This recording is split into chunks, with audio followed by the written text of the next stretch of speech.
Hello guys, welcome to Tech Design. In this video, I'm going to give an introduction about an assembly workbench. So far I have discussed an sketcher environment as well as part modeling and surface modeling. So now it's time to move on to an assembly.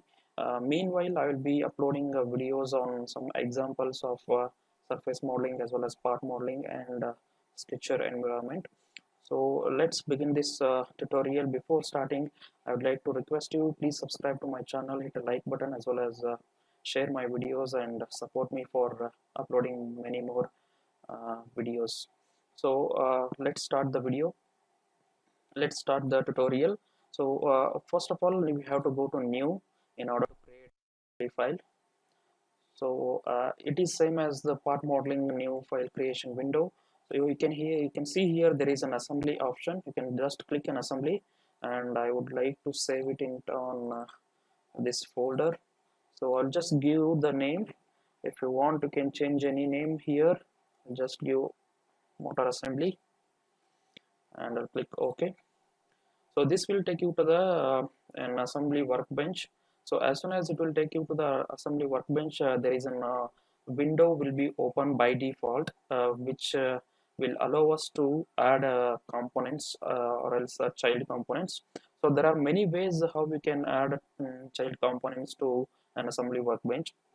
So as you can see here, you can select the number of parts over here. If you have any components or any parts opened behind, you can select it from the window, or else you can select it from the part navigator.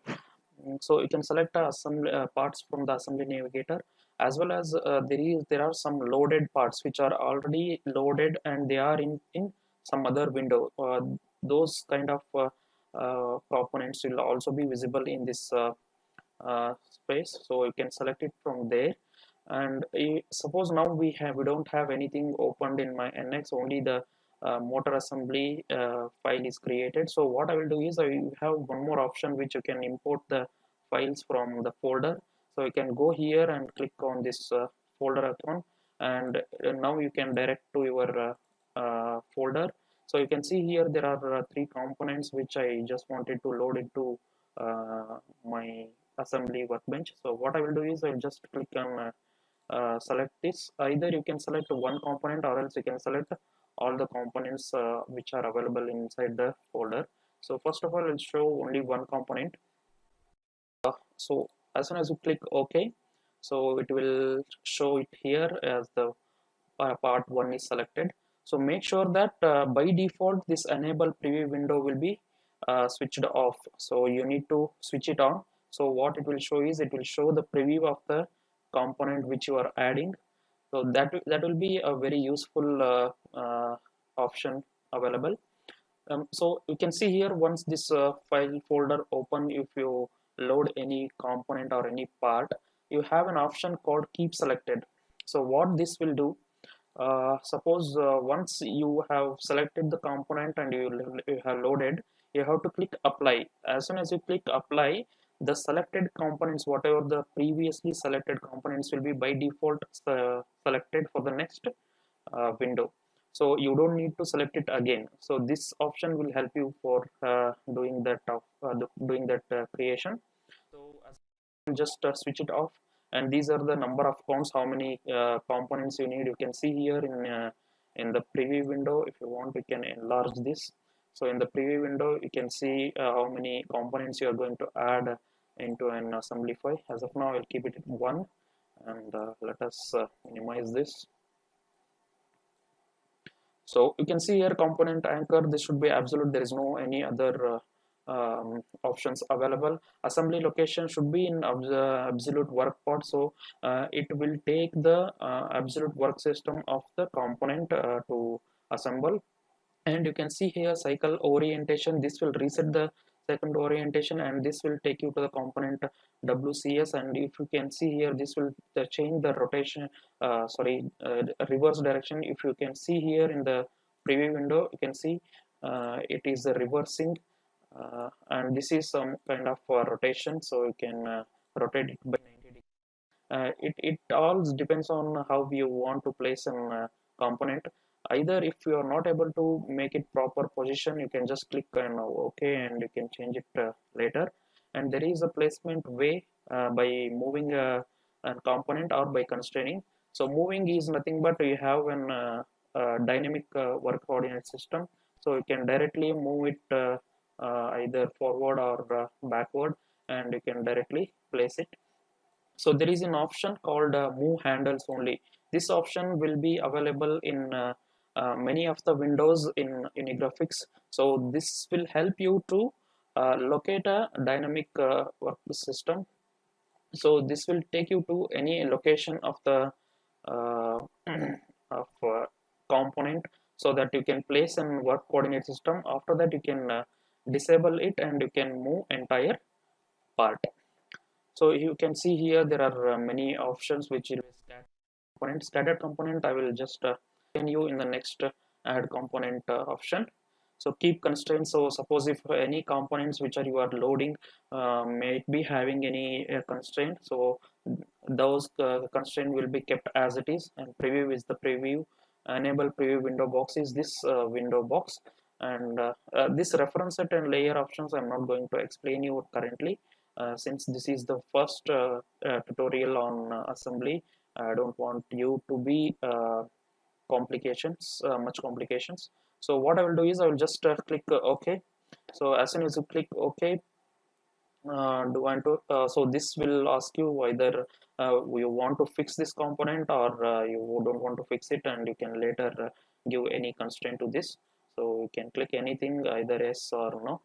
If you keep S, this will be, and all the degrees of the freedom of the component will be arrested. So this is the one way which you can add child components to an assembly workbench. There is another way where you can go to this assembly toolbar.